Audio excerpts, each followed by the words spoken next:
3. Bismillahirrahmanirrahim. Assalamualaikum warahmatullahi wabarakatuh.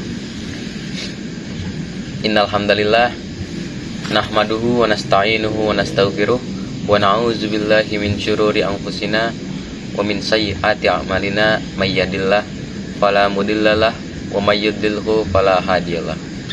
Asyhadu an la ilaha illallah wahdahu la syarikalah wa asyhadu anna Muhammadan abduhu wa rasuluh. Allahumma sholli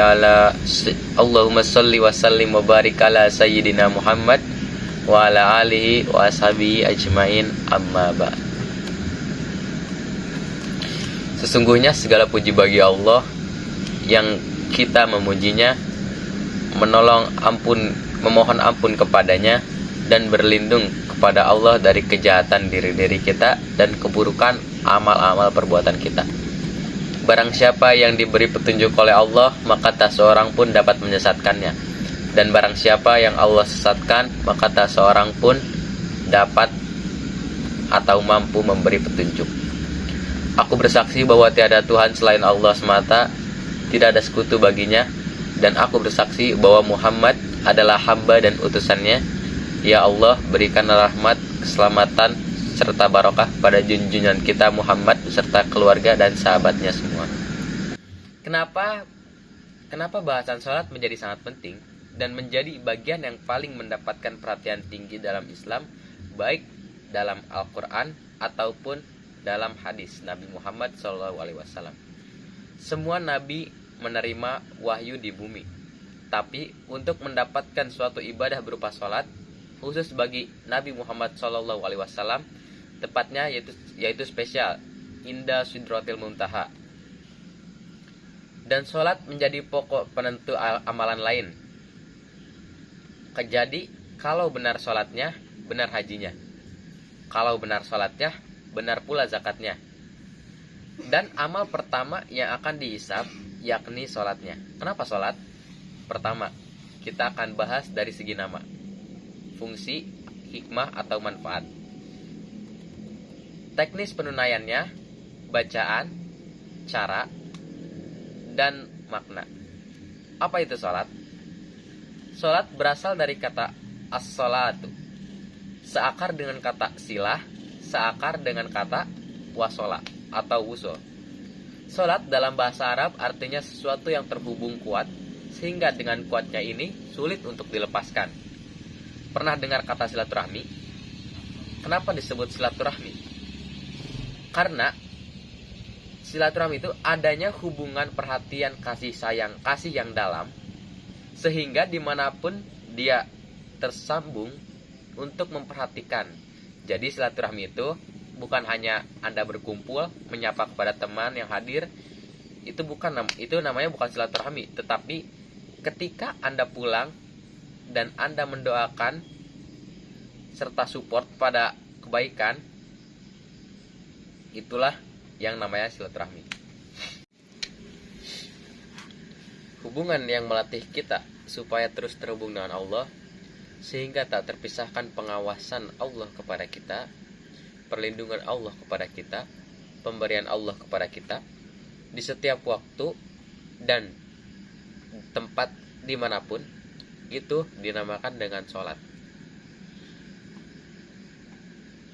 Karena itu, ciri keberhasilan orang yang sholat yang pertama kali didapatkan yaitu adanya konektivitas dengan Allah sampai dia koneksinya ke Allah. Kalau itu disebut dengan wusul. Kenapa dalam fikih sholat itu disebut dengan doa? Karena saat berdoa kita akan terkoneksi dengan Allah. Doa yang terkoneksi secara formal kepada Allah itu disebut dengan sholat. Sesuai dengan Quran surat An-Nisa ayat 103. Maka jika Anda telah tuntas mengerjakan sholat, maka cirinya dia akan cepat terkoneksinya dengan Allah. Itu pengertian hikmahnya. Kalau pengertian fikihnya, habis sholat cepat zikir. Zikir itu artinya terkoneksi atau nyambung kepada Allah. Karena setelah sholat ada zikir. Kenapa setelah sholat ada zikir lagi yang menyambungkan? Karena orang yang sejak saat sholat belum nyambung dengan Allah, apabila koneksi itu sudah terhubung kuat, itu akan mudah menjalani kehidupan. Itulah sebabnya kenapa sholat sangat ditekankan, kenapa sholat sangat diwajibkan, karena Allah mewajibkan kita mendapatkan semua kebahagiaan dan semua kesuksesan yang ingin kita raih dalam kehidupan. Kenapa sholat diperintahkan atau diwajibkan 5 waktu? Karena di dalam Al-Quran diisyaratkan orang yang benar dalam sholatnya sesuai dengan yang diajarkan Nabi Muhammad SAW, sesuai yang disyariatkan oleh Al-Quran, akan mendapatkan 5 kemuliaan dalam hidupnya yang tidak didapatkan oleh orang yang tidak sholat. Itu yang coba kita akan keluarkan. Yang pertama, Quran surat Toha ayat 14 yang artinya tunaikan sholat sebagai pembuktian penyembahan kepadaku untuk mengoneksikan dirimu denganku. Ketika Allah menerangkan fungsi sholat yang pertama, yaitu untuk membangun konektivitas yang kuat dengan Allah. Jadi kalau seseorang sudah menunaikan sholat, itu pembuktian keimanannya kepada Allah, kebertuhanannya kepada Allah sudah terbukti. Yang kedua, Quran surat Ar-Ra'd ayat 28.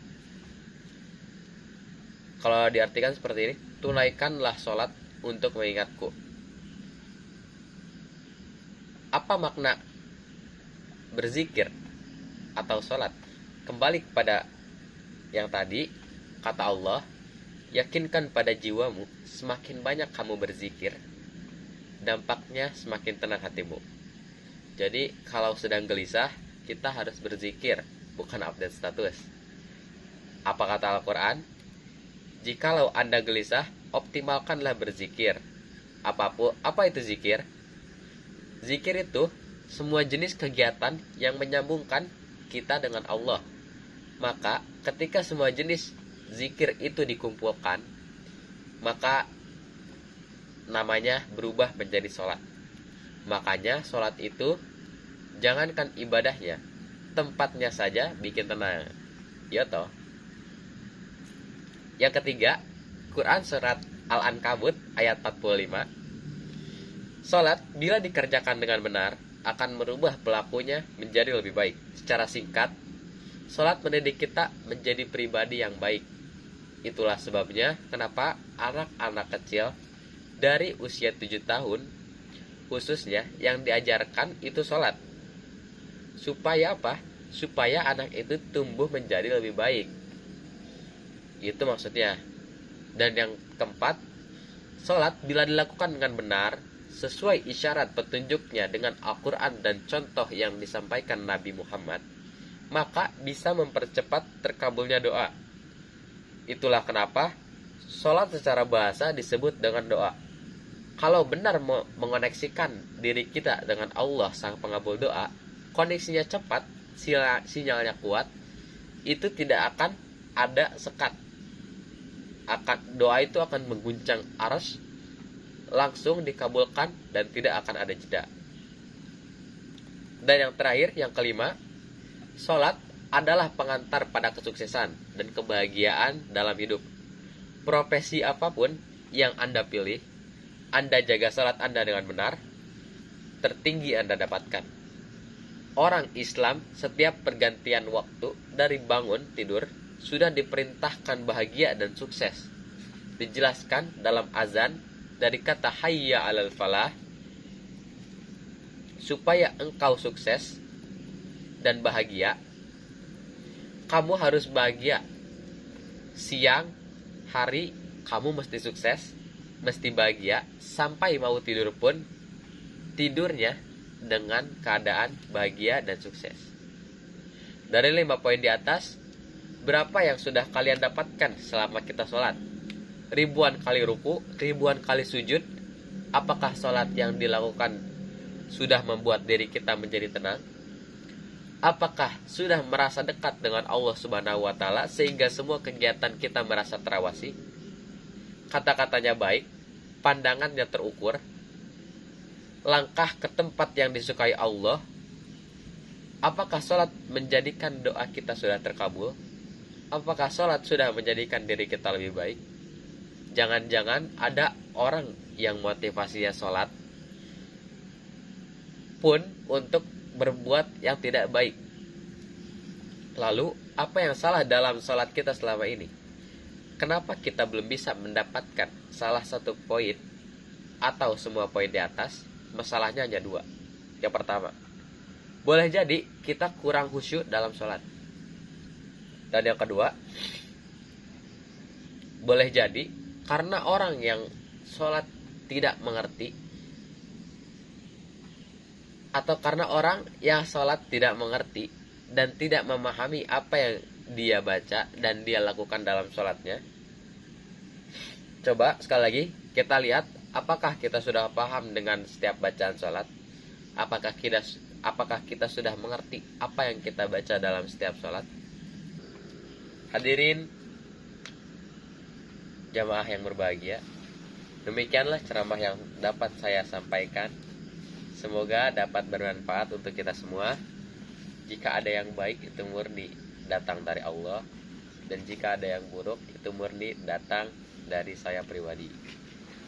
Mohon maaf atas kehilafannya, tutur kata dan perbuatan. Semoga Allah membimbing kita semua ke jalan yang benar. Aqulu qouli hadza wastaghfirullahi wa lakum fastaghfiruh innahu huwal ghafurur rahim. Wassalamualaikum warahmatullahi wabarakatuh.